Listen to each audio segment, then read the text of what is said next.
একটা স্বামী যাকে স্ত্রী ঘর ঝাড়ু দিয়ে মোছা মেরে চাকরের মতো ব্যবহার করে, বিয়ের পর 1 বছর ধরে প্রতিদিন অপমান, আদেশ আর অবহেলা, সে কিন্তু চুপচাপ সব সহ্য করে যায়।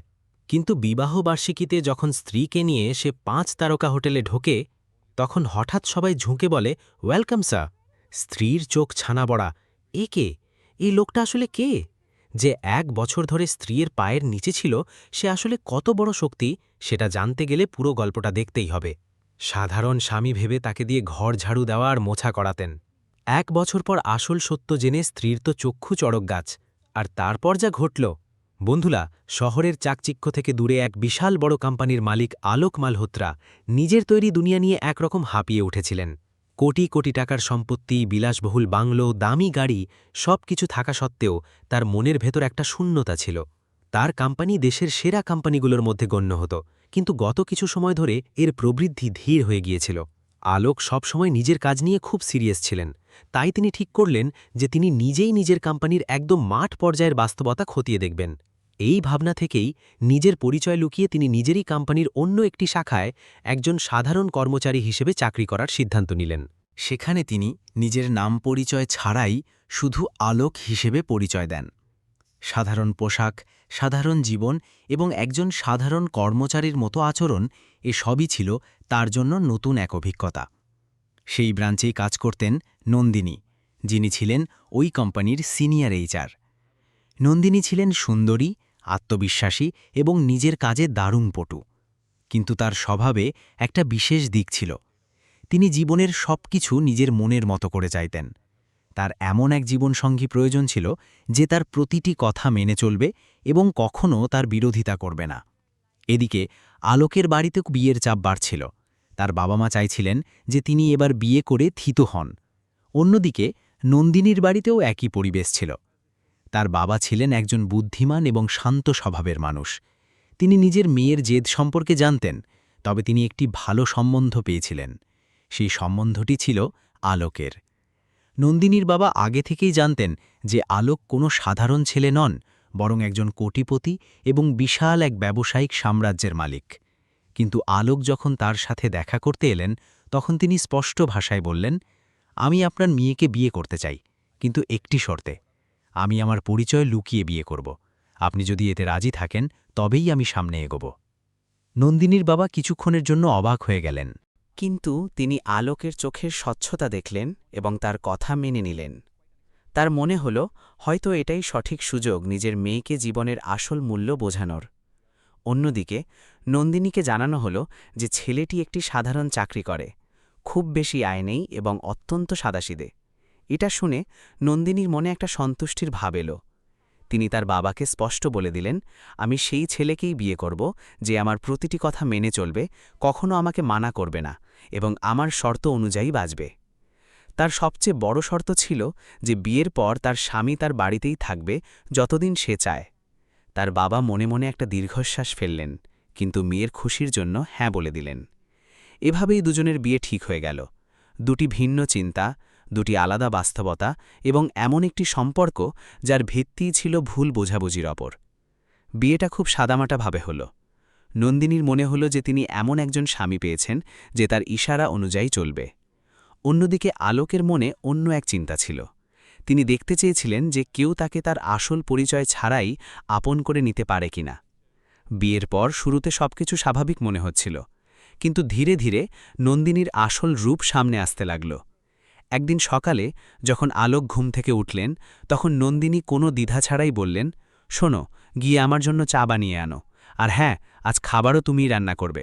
আমার অনেক কাজ থাকে, আমি এসব করতে পারবো না। আলোক কোনো কথা না বলে তার কথা মেনে নিলেন। তিনি চা বানালেন, নাস্তা তৈরি করলেন এবং ঘরের সব কাজও করলেন। এরপর অফিস যাওয়ার জন্য তৈরি হলেন। নন্দিনীর আচরণ প্রতিদিন এমনই হয়ে উঠছিল। তিনি প্রতিটি ছোট বড় জিনিসের জন্য আলোকের ওপর নির্ভর করতে শুরু করলেন, কিন্তু ভালোবাসা বা সম্মানের নামে কিছুই দিতেন না। আলোক নিঃশব্দে সব সহ্য করে যাচ্ছিলেন। তার মনে একটাই কথা ছিল, সময় আসুক, সবকিছু পরিষ্কার হয়ে যাবে। নন্দিনীর বাবা এসব দেখছিলেন।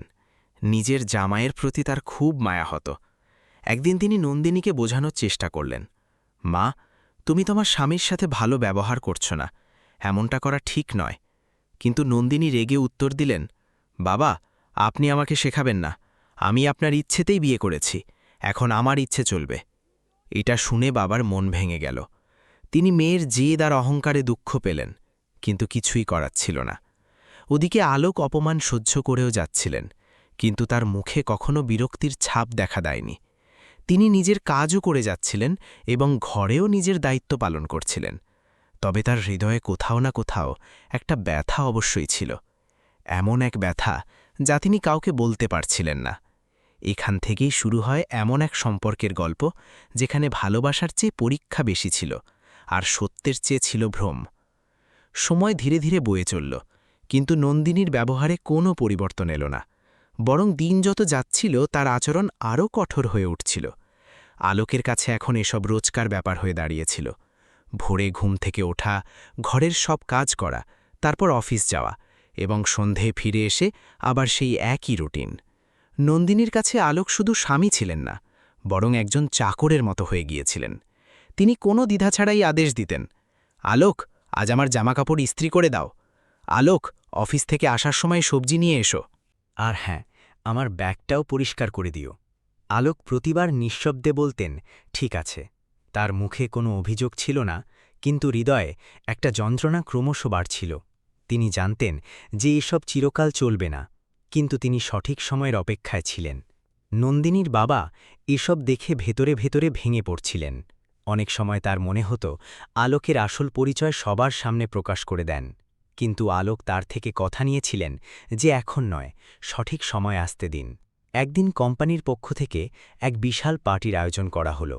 এই পার্টিটি বিশেষ ছিল কারণ এখানে কোম্পানির বড় বড় কর্মকর্তা এবং অনেক নামিদামি মানুষ আসার কথা ছিল। নন্দিনী এই পার্টি নিয়ে খুব উত্তেজিত ছিলেন। সন্ধ্যায় তিনি আলোককে বললেন, শোনো, কাল আমার অফিসের পার্টি, তোমাকে আমার সাথে যেতে হবে। তবে একটা কথা মনে রেখো, সেখানে কাউকে বলবে না যে তুমি আমার স্বামী। আলোক শান্ত স্বরে জিজ্ঞেস করলেন, কেন? নন্দিনী কিছুটা কড়া সুরে জবাব দিলেন, কারণ সেখানে সবাই আমাকে সিনিয়র HR হিসেবে চেনে। যদি লোকজন জানতে পারে যে আমার স্বামী একজন সাধারণ কর্মচারী, তবে আমার সম্মান ধুলোয় মিশে যাবে। তুমি আমার সাথেই যাবে, তবে ড্রাইভার সেজে। এটা শুনে আলোকের বুকে একটা কাঁটা বিঁধল, কিন্তু তিনি কিছু বললেন না, শুধু মৃদু হেসে বললেন, ঠিক আছে। পরের দিন পার্টিতে নন্দিনী অত্যন্ত সুন্দর একটি ড্রেস পরে গেলেন। তিনি তার বন্ধুদের সাথে হাসাহাসি করছিলেন, গল্প করছিলেন এবং পুরো পার্টি উপভোগ করছিলেন। অন্যদিকে আলোক এক পাশে দাঁড়িয়েছিলেন, একজন ড্রাইভারের মতো শান্ত ও নীরব। পার্টির মাঝখানে নন্দিনীর এক বন্ধু হেসে জিজ্ঞেস করল, কিরে নন্দিনী, তুই তো কখনো তোর স্বামীর সাথে পরিচয় করিয়ে দিলি না, কোথায় তিনি? নন্দিনী বিনা দ্বিধায় উত্তর দিলেন, ও এখন নিজের কাজে খুব ব্যস্ত, কখনো সময় পেলেই আলাপ করিয়ে দেব। এসব কথা শুনে আলোক সেখানেই দাঁড়িয়েছিলেন। তার চোখে এক পলকের জন্য কষ্ট ফুটে উঠল। তার মনে একটা প্রশ্ন জাগল, আমি কি এতটাই অযোগ্য যে তুমি আমাকে নিজের স্বামী বলে পরিচয় দিতে পারছ না? কিন্তু তিনি নিজের আবেগ লুকিয়ে ফেললেন। তিনি জানতেন যে সময় এখনও আসেনি। পার্টি শেষ হল এবং দুজনে বাড়িতে ফিরে এলেন। বাড়ি পৌঁছতেই আলোক নিচুস্বরে বললেন, আজ তুমি যা করলে তা ঠিক ছিল না। যখন তোমার বন্ধুরা আমার কথা জিজ্ঞেস করল, তোমার সত্যিটা বলা উচিত ছিল। নন্দিনীর সাথে সাথে রেগে গেলেন, নিজের জ্ঞান নিজের কাছে রাখো, আমাকে শেখাতে এসো না আমার কি করা উচিত। আমি তোমার জন্য নিজের ইমেজ নষ্ট করতে পারব না, আর আজকের পর আমাকে এই ধরনের প্রশ্ন করবে না, বুঝেছ? আলোক চুপ হয়ে গেলেন। তিনি আর কিছু বললেন না। তিনি বুঝে গিয়েছিলেন যে এখনও নন্দিনীর সত্য সম্পর্কে কোনো উপলব্ধি হয়নি। দিন কাটতে কাটতে তাদের বিয়ের 1 বছর পূর্ণ হয়ে গেল, কিন্তু এই 1 বছরে তাদের সম্পর্কের ভালোবাসার চেয়ে দূরত্ব আর সম্মানের অভাবই বেশি বেড়েছে। একদিন আলোক সাহস করে নন্দিনীকে বললেন, আজ আমাদের বিবাহ বার্ষিকী, চলো কোথাও বাইরে যাই, ভালো একটা ডিনার করি। নন্দিনী তার কথা শুনেই হেসে উঠে বললেন, তুমি 5 স্টার হোটেলের কথা বলছ? এত টাকা আছে তোমার কাছে, নাকি আমাকে বেইজ্জত করার কোনো প্ল্যান আছে? আলোক শান্ত স্বরে বললেন, অন্তত একবার আমার কথা রাখো, আমি আজ পর্যন্ত তোমার কাছে কিচ্ছু চাইনি। নন্দিনী কিছুক্ষণ চুপ থেকে বললেন, ঠিক আছে, আমি যাব, কিন্তু সেখানে যদি আমার সামান্যতম অপমান হয় তবে মনে রেখো আমি তোমাকে ডিভোর্স দেব। আলোক তার চোখের দিকে তাকিয়ে বললেন, যদি তোমার অপমান হয় তবে যে এমনটা করেছে আমি তাকে বরবাদ করে দেব। নন্দিনী এটা শুনে হেসে উঠলেন। ভালোই রসিকতা করতে পারো তুমি, চলো আর ড্রামা করো না, আমি তৈরি হচ্ছি। তার হাসিতে উপহাস ছিল, কিন্তু আলোকের কথায় ছিল এক গভীরতা, এমন এক আত্মবিশ্বাস যা আগত সময়ের সংকেত দিচ্ছিল। দুজনে তৈরি হলেন। নন্দিনীকে অত্যন্ত স্টাইলিশ এবং আকর্ষণীয় লাগছিল, অন্যদিকে আলোককেও আজ প্রথমবারের মতো এমন চমৎকার পোশাকে দেখা যাচ্ছিল। কিন্তু নন্দিনী সেদিকে খুব একটা নজর দেননি। তিনি কি জানতেন যে আজকের রাত তার জীবন বদলে দিতে চলেছে? রাতের বেলা শহরের রাস্তায় আলো ঝলমল করছিল, আর সেই আলোর মাঝ দিয়ে আলোক এবং নন্দিনী এক বিলাসবহুল গাড়িতে বসে তাদের অ্যানিভার্সারি ডিনারের জন্য বেরিয়ে পড়লেন। নন্দিনী সারা রাস্তা এটাই ভাবছিলেন যে আলোক তাকে কোথায় নিয়ে যাচ্ছে। তার মনে তখনও সন্দেহ ছিল যে এটা হয়তো তাকে লজ্জিত করার কোনো ফন্দি। কিছুক্ষণের মধ্যেই গাড়িটি একটি অতি জাঁকজমকপূর্ণ 5 স্টার হোটেলের সামনে গিয়ে থামল।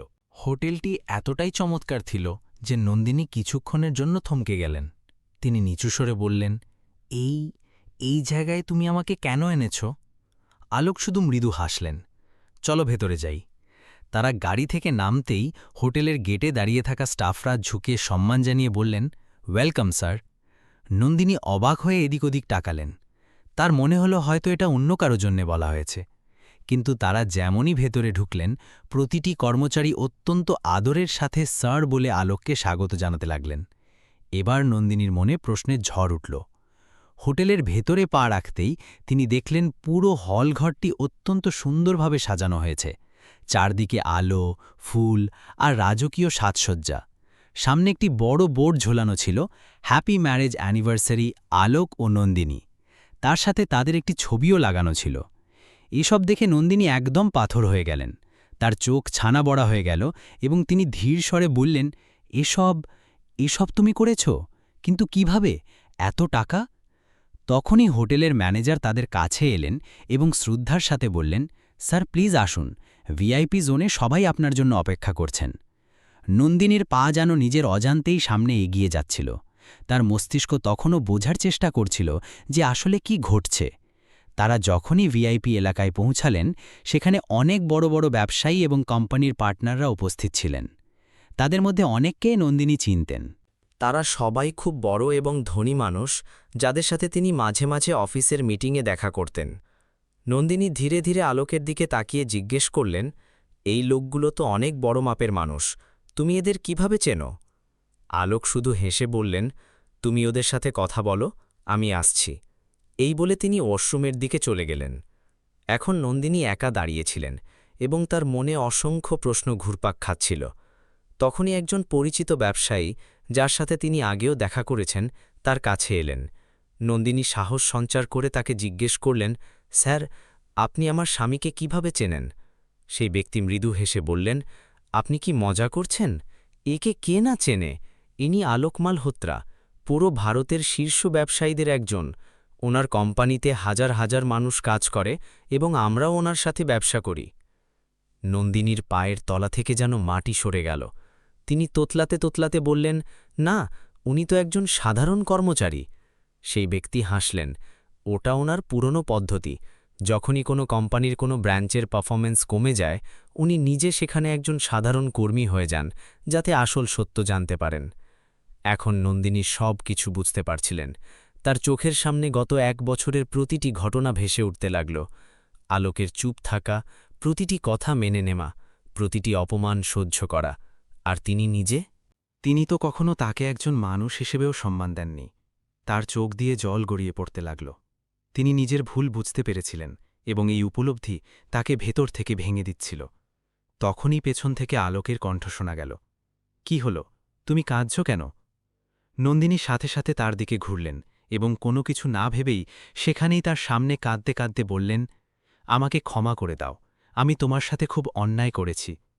আলোক শান্তস্বরে বললেন, এখন নয়, এখানে নয়, চলো আগে এই মুহূর্তটা উপভোগ করি। তুমি আমার স্ত্রী এবং সবসময় থাকবে। তার কণ্ঠে কোনো রাগ ছিল না, কোনো অভিযোগ ছিল না, ছিল শুধু এক অকৃত্রিম আপন ভাব। নন্দিনী আরও বেশি ভেঙে পড়লেন। তিনি অনুভব করলেন যে মানুষটিকে তিনি সবচেয়ে বেশি আঘাত করেছেন, সেই মানুষটিই আজ তাকে সবচেয়ে বেশি সম্মান দিচ্ছে। পার্টি শেষ হয়ে গিয়েছিল, কিন্তু নন্দিনীর মনের ঝড় তখনও শান্ত হয়নি। সারা রাস্তা তিনি চুপ ছিলেন, তার চোখ বারবার ভিজে উঠছিল, কিন্তু তিনি কিছু বলতে পারছিলেন না। আলোকও শান্ত ছিলেন, যেন তিনি আগে থেকেই এই মুহূর্তটির অপেক্ষায় ছিলেন। বাড়ি পৌঁছে দরজা বন্ধ হতেই নন্দিনী নিজেকে আর সামলাতে পারলেন না। তিনি সাথে সাথে আলোকের সামনে এসে ফুঁপিয়ে কাঁদতে শুরু করলেন। আলোক, আমাকে ক্ষমা করো। আমি তোমার সাথে খুব অন্যায় করেছি। আমি তোমাকে কোনোদিন বুঝতেই পারিনি। আমি তোমাকে সবসময় নিচু করেছি, তোমার অপমান করেছি, আর তুমি সবকিছু সহ্য করে গেলে। তার কণ্ঠস্বর কেঁপে উঠছিল, শব্দগুলো ভেঙে আসছিল, এবং প্রতিটি অশ্রুবিন্দু তার অনুশোচনার সাক্ষ্য দিচ্ছিল। আলোক কিছুক্ষণ নিঃশব্দে তাকে দেখলেন। তার মুখে রাগ বা অভিযোগ কিছুই ছিল না, ছিল শুধু এক গভীর প্রশান্তি। নন্দিনী আবার বললেন, আমি তোমাকে নিজের স্বামী পরিচয় দিতে লজ্জা বোধ করেছি, অথচ তুমি এত বড় একজন মানুষ। আমি তোমাকে চাকরের মতো রেখেছি, তোমাকে দিয়ে ঘরের সব কাজ করিয়েছি, আর তুমি কখনো কিছু বলনি। কেন সহ্য করলে তুমি এসব? আলোক ধীর স্বরে জবাব দিলেন, কারণ আমি তোমাকে বুঝতে চেয়েছিলাম। আমি দেখতে চেয়েছিলাম যে আমি যদি একজন সাধারণ মানুষ হতাম, তবে তুমি আমাকে একইভাবে আপন করে নিতে কি না। নন্দিনীর চোখ আরও ভিজে উঠল। আর আমি সেই পরীক্ষায় পুরোপুরি ব্যর্থ হয়েছি। মাথা নিচু করে তিনি বললেন। কয়েক মুহূর্তের জন্য ঘরে নীরবতা নেমে এলো। তারপর আলোক শান্ত কিন্তু গভীর স্বরে বললেন, দেখো নন্দিনী, ভুল প্রতিটি মানুষের হয়, কিন্তু আসল পরিচয় হল আমরা সময় থাকতে আমাদের ভুল চিনতে পারি কিনা এবং তা শুধরানোর চেষ্টা করি কিনা। নন্দিনীর সাথে সাথে মাথা তুলে বললেন, আমি বদলাতে চাই আলোক, সত্যি বদলাতে চাই। আমি তোমাকে সেই সম্মান দিতে চাই যার তুমি যোগ্য। শুধু একটা সুযোগ দাও আমাকে। আলোক কিছুটা হাসলেন। যদি তুমি সত্যিই বদলাতে চাও, তবে আমার জন্য এর চেয়ে বড় খুশি আর কিছুই হবে না। একজন স্বামীর জন্য সবচেয়ে বড় অর্জন এটাই যে সে তার স্ত্রীর হৃদয়ে সঠিক জায়গা করে নিতে পারে। আর আজ যদি তুমি এটা বুঝে থাকো, তবে আমার জন্য এটাই সবচেয়ে বড় জয়। নন্দিনী কাঁদতে কাঁদতে তার কাছে এলেন এবং তার হাত ধরে নিলেন। আমি কথা দিচ্ছি, এখন থেকে আমি তোমাকে কখনো দুঃখ দেব না। তোমার সাথে একজন সত্যিকারের সঙ্গীর মতো থাকব। তোমাকে সম্মান করব এবং তোমাকে গর্বিত করব। আলোক তার চোখের জল মুছে দিয়ে বললেন, আমার তোমার কথার ওপর নয়, তোমার পরিবর্তনের ওপর ভরসা চাই, আর আমার বিশ্বাস তুমি এটা করতে পারবে। সেই রাতের পর সবকিছু ধীরে ধীরে বদলাতে শুরু করল। এখন সকালে যখন সূর্য উঠত, নন্দিনী নিজে উঠে চা বানাতেন। তিনি আলোকের খেয়াল রাখতেন, তার সাথে বসে নাস্তা করতেন। ঘরের কাজ এখন দুজনে মিলেই করতেন। তাদের মধ্যে এখন আদেশের বদলে ছিল বোঝাপড়া আর ভালোবাসা। অফিসেও নন্দিনীর ব্যবহার বদলে গিয়েছিল। তিনি এখন মানুষকে তাদের পদের ভিত্তিতে নয়, বরং মানুষ হওয়ার ভিত্তিতে সম্মান দিতে শুরু করেছিলেন। আলোকে সব নিঃশব্দে একতেন এবং হাসতেন। তিনি জানতেন এই পরিবর্তন খাঁটি। কিছুদিন পর এক সন্ধ্যায় দুজনে ব্যালকনিতে বসেছিলেন। মৃদু বাতাস বইছিল এবং আকাশে অস্তগামী সূর্য এক নতুন শুরুর সংকেত দিচ্ছিল। নন্দিনী নিচু স্বরে বললেন, আলোক, সেদিন যদি তুমি আমাকে সত্যিটা না বলতে, তবে হয়তো আমি কোনোদিন বদলাতে পারতাম না। আলোক হেসে উত্তর দিলেন, প্রতিটি সত্যের একটা সঠিক সময় থাকে, আর যখন সেই সময় আসে তখন তা মানুষকে বদলে দেয়। নন্দিনী তার হাত শক্ত করে ধরলেন। এখন তাদের মধ্যে কোনো মিথ্যা ছিল না, কোনো অহংকার ছিল না, ছিল শুধু এক অকৃত্রিম সম্পর্ক, যা শ্রদ্ধা, সম্মান এবং ভালোবাসার ওপর টিকেছিল। আর এভাবেই একটি সম্পর্ক, যা ভুল বোঝাবুঝি দিয়ে শুরু হয়েছিল, তা সত্য এবং পরিবর্তনের মাধ্যমে একটি সুন্দর গল্পে পরিণত হল। বন্ধুরা, আপনারা এখন যে গল্পটি শুনলেন, তাতে ভালোবাসা ছিল, অহংকার ছিল, পরীক্ষা ছিল এবং শেষে পরিবর্তনও ছিল। এখন আপনাদের কাছে আমার একটি আকর্ষণীয় প্রশ্ন। যদি আপনারা আলোকের জায়গায় হতেন, তবে কি নন্দিনীকে এত সহজেই ক্ষমা করে দিতেন, নাকি তাকে তার ভুলের শাস্তি দিতেন, যাতে সে নিজের ভুলটা আরও গভীরভাবে বুঝতে পারে? আরেকটি জরুরি প্রশ্ন, আপনার কি মনে হয় আলোক যা করেছে তা ঠিক ছিল, নাকি তার আগেই নিজের সত্য জানিয়ে দেওয়া উচিত ছিল? আপনাদের মতামত অবশ্যই জানাবেন, কারণ প্রতিটি মানুষের চিন্তা আলাদা হয় এবং হতে পারে আপনার চিন্তা কারো জীবন বদলে দিতে পারে। তো বন্ধুরা, এই গল্পটি আপনাদের কেমন লেগেছে আমাদের কমেন্টের মাধ্যমে অবশ্যই জানান। আর যাওয়ার আগে আমাদের ভিডিওতে লাইক এবং চ্যানেলটি সাবস্ক্রাইব করতে ভুলবেন না। কমেন্টে নিজের নাম ও শহরের নাম অবশ্যই লিখবেন, যাতে আমরা আপনাদের ভালোবাসা ও সমর্থন অনুভব করতে পারি। তো চলুন, আবার দেখা হবে অন্য কোনো মন ছুঁয়ে যাওয়া সত্য গল্পের সাথে।